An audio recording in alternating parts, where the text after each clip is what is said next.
আমি সব শুনেছি। সুরের জগতে থাকলেও আমি আশেপাশে খেয়াল রাখি। ইভান বলল, হ্যাঁ, এটাই বাস্তবতা। তোর কথা এখন আমাদের ভালোবাসতে হলে স্ট্যাটাস দেখিয়ে ভালোবাসতে হবে। ইভান, আমি আজ বুঝেছি আমাদের গ্রুপের হাতে শত্রু কেন ছিল। আজ বুঝেছি একটা পরিবারকে পুরোপুরি নিশ্চিহ্ন করে দেওয়ার কারণ কি। ইভান রাগী কণ্ঠে বলল, কি বলতে চাচ্ছিস তুই? এসব নিয়ম, এসব স্ট্যাটাসে আমাদের প্রধান শত্রু। আমার কেন যেন মনে হচ্ছে আরুপা ফুপির কারণে সেই রাত্রি মৈত্র গ্রুপের জন্য কাল রাত হয়ে দাঁড়িয়েছিল। আরুপা ফুপি আত্মহত্যা করার পর থেকেই এই ঘটনাগুলো ঘটছিল। কেন ফুপি আত্মহত্যা করেছিল? কারণ কেউই তার এই ছেলের সাথে সম্পর্কটা মেনে নেয়নি। ওই ছেলেকে যাচ্ছে তাই শুনেই প্রহরীতে টাকিয়ে সভাঘর থেকে সেদিন ধাক্কা দিয়ে বিদায় করেছিল। কারণ ফুপির নামে থাকে সম্পত্তির অংশগুলো যাতে ওই ছেলে বা ওর বংশের নামে না হয়। আহনাব বলল, তোকে এসব কে বলেছে? গিটারে সুর তুলতে ব্যস্ত থাকলেও আমি সে রাত এখনো ভুলিনি। শুধু তোরাই বলে যাচ্ছিস। রোজা শুরু হয়ে গেছে। রোজা নিয়ে অরুণিকার অনেক আগ্রহ। সে 1 সপ্তাহ আগে থেকে ট্যাঁ করছিল যে সে রোজা রাখবেই রাখবে। তাই আরাফ সেহরির সময় তাকে ডেকে তুলল। ঘুম ঘুম চোখে খুব উৎসাহের সাথে সে ভাত খেলো। তারপর আবার ঘুমিয়ে পড়ল। আজ রোজা রেখেছে তাই স্কুল যাবে না, তাহমিদের সাথেই বাসায় থাকবে। বাকিরা যার যার কাজে বেরিয়ে পড়ল। কিন্তু সারাদিন সে তাহমিদের সাথে এত বকবক করলো যে তার গলাটাই এখন শুকিয়ে গেছে। তাহমিদ বলল, থাকো, তুমি ছোট মানুষ, তোমার রোজা রাখতে হবে না, পানি খেয়ে ফেলো, যাও। অরুণিকা মলিন মুখে বলল, আমার 11 হয়ে গেছে, আর 11 হলে রোজা রাখতে হয়। তো তুমি বারবার পানি খাবে কেন বলছো? আর বলবো না। তাহমিদ অরুণিকার মাথায় হাত বুলিয়ে দিয়ে বলল, তুমি ঘুমিয়ে পড়ো, যাও। তুমি আমাকে কোরআন শেখাবে না? তুমিই তো বললে শেখাবে। তোমাকে আগে অক্ষর শেখাতে হবে। আমি আলিফ বা তা সা সব পারি, জবর জের পেশ দিয়েও বলতে পারি। ওই বাড়িতে শিখেছিলাম, মনে নেই? আচ্ছা, দুপুরে শেখাবো, ঠিক আছে? আচ্ছা চলো এখন আমরা খেলি। তাহমিদ অরুণিকার মাথায় হাত বুলিয়ে দিয়ে বলল, অরুণিকা, আমার ঘুম আসছে, প্লিজ বোন তুমিও ঘুমাও, আমাকেও একটু ঘুমাতে দাও। এরপর দুপুরে বাকিরাও বাসায় ফিরল। তারপর একটু বিশ্রাম করে নামাজ দোয়া সেরে ইফতারি তৈরিতে লেগে পড়ল। ওদিকে অরুণিকা হাত পা মেলে বিছানায় শুয়ে রয়। আরাফ তার হাত ধরে তাকে টেনে তুলে বলে, আগে তো নামাজ শিখতে হবে, রোজা তো আর একটু বড় হলেও রাখতে পারবে। এখন ওঠো, তুমি আসরের নামাজ পড়বে। অরুণিকা ক্ষীণ কণ্ঠে বলল, আমি তো পারি না, কাল শিখিয়েছিলাম, মনে নেই? অনেক কঠিন, আমি সব ভুলে গেছি। তাহমিদ হুইল চেয়ারে ঘুরিয়ে অরুণিকার রুমে এসে বলে। যাও, আমি শিখিয়ে দেবো, এখন অজু করে আসো। অরুণিকা উৎসাহ নিয়ে লাফিয়ে লাফিয়ে ওয়াশরুমে গিয়ে উঁচু করে এলো। তারপর টেবিল থেকে কোরআন এনে বলল, এখন শুরু করব? অরুণিকা, আগে নামাজটা তো শিখতে হবে, কোরআন পরেও শিখিও। না, আমি এটাই পড়বো।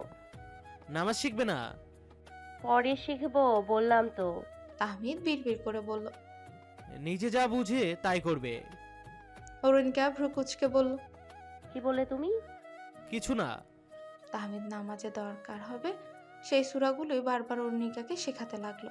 অরুণিকা একটু পর থেমে গিয়ে বলল, তুমি শেষে চলে গেলে কেন? এইগুলো পড়বো না? আগে এই সূরাগুলো শিখে মুখস্থ করতে হবে, তারপর বাকিগুলো পড়তে পারবে। যদি ভুলে যাই? তাই তো বারবার বলাচ্ছি। অরুণিকা পা দাবিয়ে বলল। অনেক কঠিন এগুলো। ইভান ড্রয়িং রুম থেকে চেঁচিয়ে বলল। এই মেয়ে এত কথা বলে কেন? অরুণিকা ইভানের কথা শুনে এবার জোরে জোরেই পড়তে লাগলো। আহনাব রান্নাঘর থেকে বেরিয়ে ইভানকে উদ্দেশ্য করে বলল, এক ধমকে সোজা হয়ে গেছে, তুই গিয়ে ওকে পড়া, তাহমিদ রেস্ট নিক। ইভান বলল, আমি পড়াতে গেলে পড়া কম, চোখের পানি ফেলবে বেশি। তামিদের ধৈর্য আছে, পড়াক। ইফতারের সময় সবাই গোল হয়ে বসে। অরুণিকা খাবারের প্লেট ভর্তি করে ফেলেছে। ইমন বলল।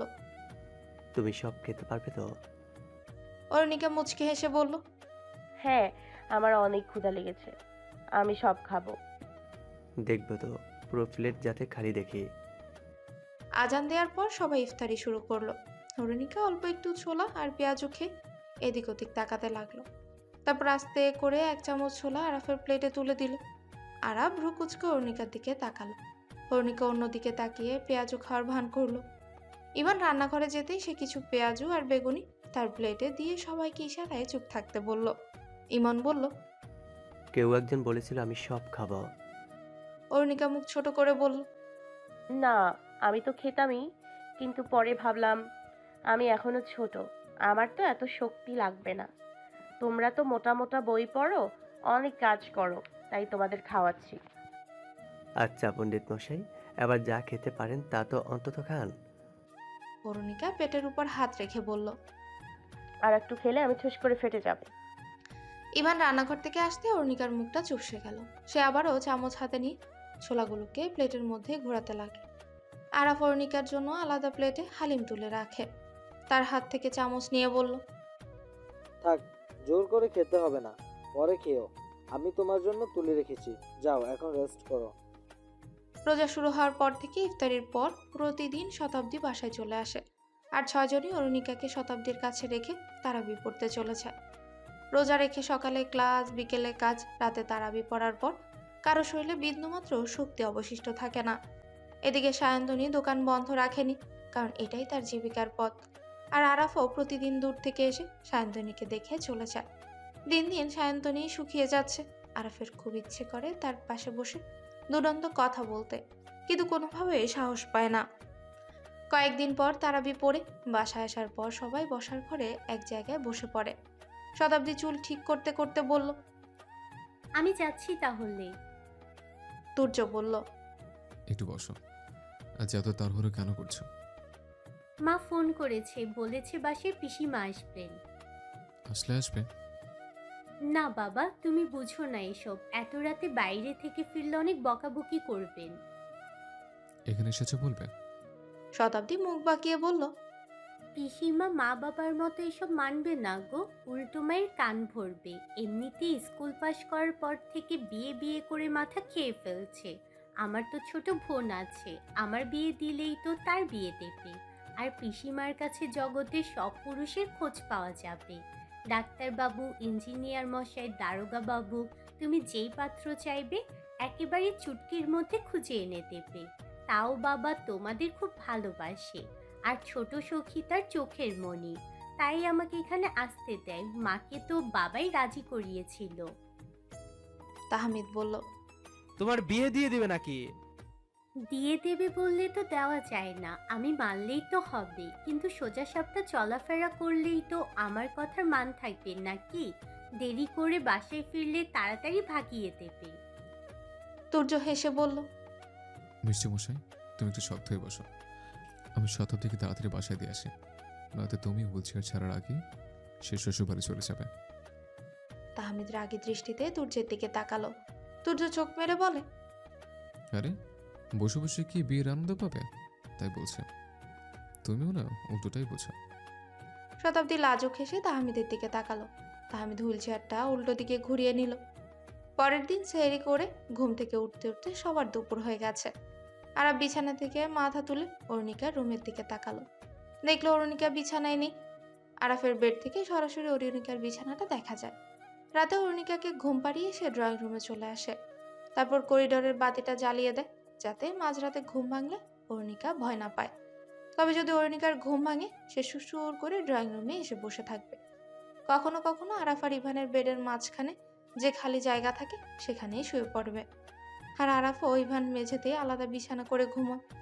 এদিকে আরাফ বিছানা ছেড়ে উঠে সোজা অরুণিকার রুমে চলে এলো। এসে দেখলো অরুণিকা চেয়ারে 2 পা তুলে হাঁটুতে মুখ গুজে চুপচাপ বসে আছে। আরাফ তার কাছে এসে বলল। অরু, তুমি কখন উঠেছো? অরুণিকা চোখ ছলছল করে আরাফের দিকে তাকালো। আরাফ ব্যস্ত কণ্ঠে বলল। তুমি কাঁদছো কেন, কি হয়েছে? কেউ কিছু বলেছে? আরাফের কণ্ঠ শুনে ইমন রুমে ঢুকলো। সে অরুণিকার পাশে বসে বলল। অরুণিকা, কাঁদছো কেন তুমি? তারপর আরাফকে জিজ্ঞেস করলো। কেউ বকা দিয়েছে নাকি? আরাফ বলল। না, ইভান তো এখনো শুয়েই আছে, আর কেউ তো রুমে আসেনি। আরাফ আহনাফকে ডাকলো। আহনাফের পিছু পিছু তুর্য আর তাহমিদও এলো। তুর্য অরুণিকার চোখে পানি দেখে ব্যস্ত কণ্ঠে বলল। টুইঙ্কেল, তুমি কাঁদছো কেন? কি হয়েছে আমাকে বলবে? অরুণিকা মুখে হাত দিয়ে ডুকরে কেঁদে উঠল। আহনাফ বলল। আচ্ছা শোনো অরু, কি হয়েছে না বললে আমরা কিভাবে বুঝবো বলো? তুমি কি খারাপ স্বপ্ন দেখেছো? অরুণিকা চোখের পানি মুছে বিছানার দিকে ইশারা করলো। সবাই সেদিকে তাকালো। ইমন বলল, পোকা দেখে কাঁদছ? দাঁড়াও, আমি দেখছি। ইমন বিছানার আশেপাশে ভালোভাবে ঘাটাঘাটি করলো। তারপর কিছু না দেখে বলল। কিছুই তো নেই। হঠাৎ তাহমিদের চোখ পড়লো ওয়াশরুমের পাশে পড়ে থাকা জামা প্যান্টের দিকে। সে অনিকার দিকে তাকিয়ে দেখলো সে কালকের পরনের জামাটা পরিবর্তন করে ফেলেছে। সে এবার হুইল চেয়ার ঘুরিয়ে জামাটা উঠালো। সে যা ধারণা করেছিল তাই হয়েছে। জামাটা হাতে নিতে সবার নজর সেদিকেই পড়লো। ইমনের এবার বিছানায় ভালোভাবে চোখ পড়লো। আরাফ অরুণিকার হাত ধরে পড়ল। ওরু ভয় পাচ্ছ কেন বলো তো? এটা তো সাধারণ ব্যাপার। আরাফ আহনাফের দিকে তাকাতে সে শতাব্দীকে কল করে। শতাব্দী কল ধরতেই আহনাফ তাকে সব বলল। শতাব্দী বলল, সখীকে দাও তো, আমি কথা বলছি। আচ্ছা, তুমি বাসায় আসলে ভালো হয়। ওকে একটু বুঝিয়ে বলবে আর কি। ও ভয় পেয়ে কান্না করছে। আচ্ছা, আমি এখনই বের হচ্ছি। আহনাফ অরুণিকাকে ফোনটা দিল।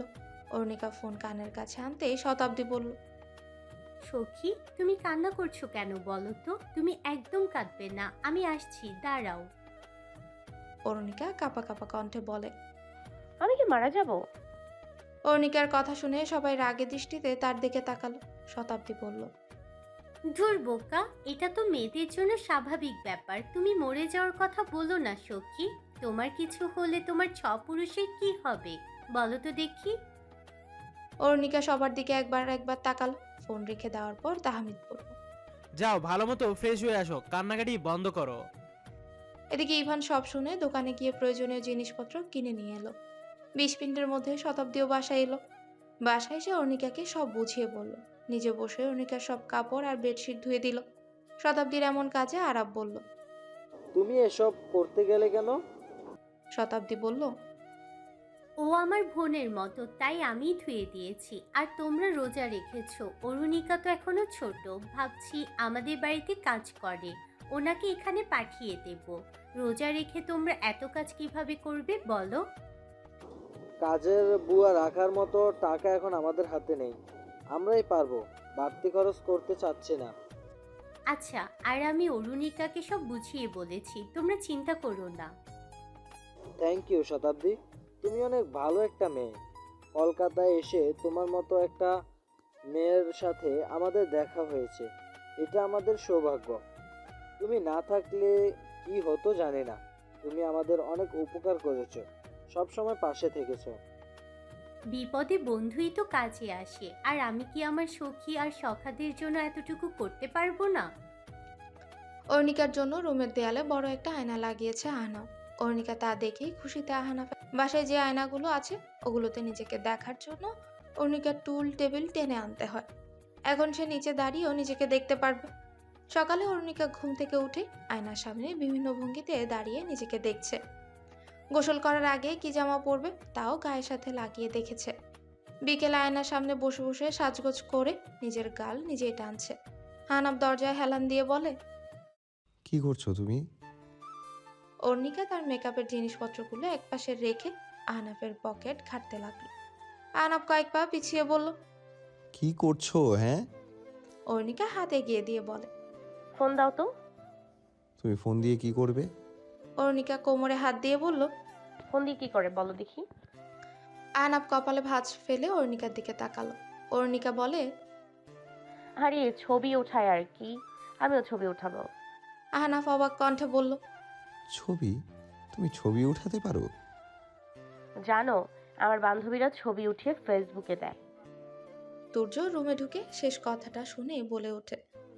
ওরে বাবা, তারপর তারা আর কি কি করে? ওদের ছবিতে অনেক লাইক, অনেক কমেন্ট আসে। আহনাফ বলল, ওদের ফেসবুকও আছে? না, এটা ওদের মায়েদের ফেসবুক, কিন্তু ওরাই বেশি চালায়। কেউ কেউ নানুর ফেসবুকে নিজের ছবি দেয়, জানো ওদের ফোনও আছে, আমার তো ফোনও নেই। তুর্য অর্ণিকার সামনে হাঁটু গেড়ে বসে বলে, ছোট বাবুরা ফোন ব্যবহার করে না। কিন্তু আমি তো বড় হয়ে গেছি। কে বলেছে তুমি বড় হয়েছো? সত্য আপুই তো বললো। এবার আহনাফ বলল। আমার কাঁধ বরাবর এলেই তুমি ফোন পাবে। অর্ণিকা পাশ থেকে একটা চেয়ার টেনে আহনাফের সামনে রাখতে সে আরো কয়েক পা পিছিয়ে গেল। অরুণিকা কোমরে হাত দিয়ে তাকে টেনে চেয়ারের পাশে দাঁড় করালো। তারপর নিজে চেয়ারে উঠে আহনাফের কাঁধ দেখিয়ে বলে, দেখো আমি তোমার সমান হয়ে গেছি। আহনাফ বলল, আচ্ছা, বারান্দায় চলো, আমি তোমাকে ছবি উঠিয়ে দিচ্ছি। অরুণিকা আহনাফের হাত ধরে লাফিয়ে লাফিয়ে হেঁটে বারান্দায় চলে গেল। আহনাফ তার ছবি তুলে দেওয়ার পর অরুণিকা ফোনটা নিয়ে মনোযোগ দিয়ে ছবিগুলো দেখে বলল, আমার ছবিগুলো তোমার ফেসবুকে দেই। আহনাফ ফোনটা ছো মেরে নিয়ে বলে। কোনো দরকার নেই। অরুণিকা মলিন মুখে বলল। কেন? কেন টেন জানি না, যাও এখন। অরুণিকা তুর্যের কাছে গিয়েও একই আবদার করলো। তুর্য রাজি হলো না। অরুণিকা মন খারাপ করে বসে রইল। তাহমিদ অরুণিকার মন খারাপ দেখে লিটল স্টার অরুণিকা নামে একটা ফেসবুক অ্যাকাউন্ট খুলে ছবিগুলো আপলোড করলো। অরুণিকা তা দেখে অনেক খুশি হলো। সে সারাদিন তাহমিদের ফোনটা কিছুক্ষণ পরপর নিয়ে দেখতে লাগলো, কিন্তু কোনো লাইক পড়লো না। তাহমিদ এবার সেই আইডি থেকে নিজেদের আর শতাব্দী ও মাউসিয়াতকে রিকোয়েস্ট পাঠালো। ইভান ছাড়া সবাই অরুণিকার রিকোয়েস্ট অ্যাকসেপ্ট করুন আর একটা একটা করে লাভ রিয়েক্ট দিয়ে গেল। অরুণিকা তা দেখে খুশিতে লাফাতে লাগলো। তারপর তাহমিদের কাছে এসে বলে, দেখো আমি 7টা হার্ট পেয়েছি, দেখো কে কে দিয়েছে। তাহমিদ বই নিয়ে মুখ ঢেকে বলে। না, তুমিই দেখো। অরুণিকা এবার বিছানায় পা ভাঁজ করে বসে ফেসবুক ঘাটাঘাটি করতে লাগলো। শুরুতেই সে তুর্যের আইডিতে ঢুকলো। দেখলো তুর্য অনেকগুলো ছবি ছেড়েছে। সে ইচ্ছে মতো লাভ, হাহা আর ওয়াও রিয়েক্ট দিল। এদিকে তুর্য রান্নাঘরে দাঁড়িয়ে কাজ করছে। তখন ফোনে বারবার নোটিফিকেশন আসার শব্দ পেয়ে সে এঁটো হাতে ফোনের সামনে গিয়ে দেখলো নোটিফিকেশনে লেখা, little star Arunika reacted to your post. Turya হাত ধুয়ে রুমে এসে দেখলো আহনাফের বিছানায় বসে বসে অরুণিকা ফোন চালাচ্ছে। তুর্য বলল, টুইঙ্কেল, কি করছো তুমি? অরুণিকা আনন্দিত কণ্ঠে বলল, আমি তোমার ছবিতে অনেকগুলো হার্ট পাঠিয়েছি, দেখো। তাহমিদ মুখ চেপে হেসে বলে। লিটন স্টার ফেসবুক ভালোই উদ্ধার করেছে। তুর্য বলল, টুইঙ্কেল, আমাকে আর হার্ট দিতে হবে না, অনেক দিয়েছো। অরুণিকা মাথা নেড়ে বলল। আচ্ছা। তারপর বাকিদের ছবিগুলোতেও রিয়েক্ট দিয়ে এলো। আহনাফ বিরক্ত হয়ে ফোন সাইলেন্ট করে দিল। এবার অরুণিকা মেসেজ দেওয়ার জন্য ইমনের আইডিতে ঢুকলো। তারপর লিখল, তুমি এতক্ষণ বাথরুমে কি করছো? দেখছো না আরাফ বাইরে দাঁড়িয়ে আছে, তাড়াতাড়ি বের হও। অরুণিকা এবার আহনাফকেও মেসেজ দিল। লিখলো, হাই, কেমন আছো? তাহমিদকে লিখলো, সুন্দর বই। তুর্যকে লিখলো, ছবিগুলো সুন্দর। শতাব্দীকে লিখলো, সতু আপু বাসায় আসবে না আজকে? মাউসিয়াতকে লিখতে যাবে। তার আগে আহনাফ রুমে এসে বলল। এই, কি করলে এটা তুমি? তুর্য রুমে এসে হাসতে হাসতে বিছানায় বসে পড়ে। তাহমিদ ভ্রুকুচকে বলে। কি হয়েছে? তুর্য হাসির জন্য কথাও বলতে পারছে না। আরাফ আর ইভানও রুমে এলো। ইমন ওয়াশরুম থেকে বেরিয়ে বলে, তোরা এইভাবে হাসছিস কেন? তুর্য বলল, তুমি এতক্ষণ বাথরুমে কি করছো? দেখছো না আরফ দাঁড়িয়ে আছে? তাড়াতাড়ি বের হও। মানে? মাঝ সমুদ্র পানিতে চলে গেছে। 7 মিনিটের মধ্যে 20 জনের হাহা রিয়াক্ট। ভাই, তাড়াতাড়ি আইডি অফ কর। মানে কি? আহনাফ বলল, আরে, এই বোকাটা তোকে মেসেজ দিতে গিয়ে তোর টাইমলাইনে লিখে ফেলেছে। ইমন তাড়াতাড়ি ফোন হাতে নিয়ে দেখলো অরুণিকার পোস্ট।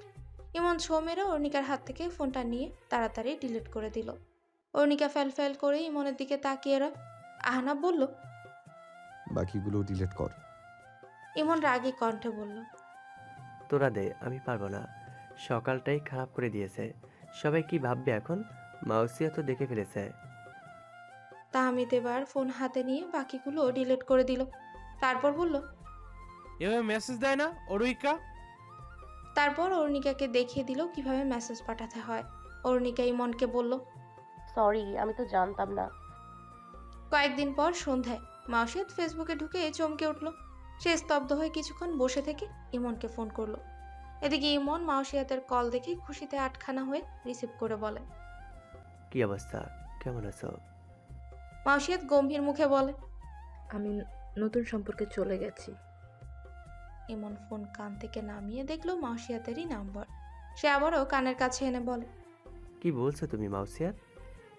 হ্যাঁ, ফেসবুকে ঢুকেই দেখো। কথাটা বলেই মাসিয়াত কল কেটে দিল। ইমন চিন্তিত মুখে সোজা হয়ে বসে, তারপর ফোন হাতে নিয়ে ফেসবুকে ঢুকে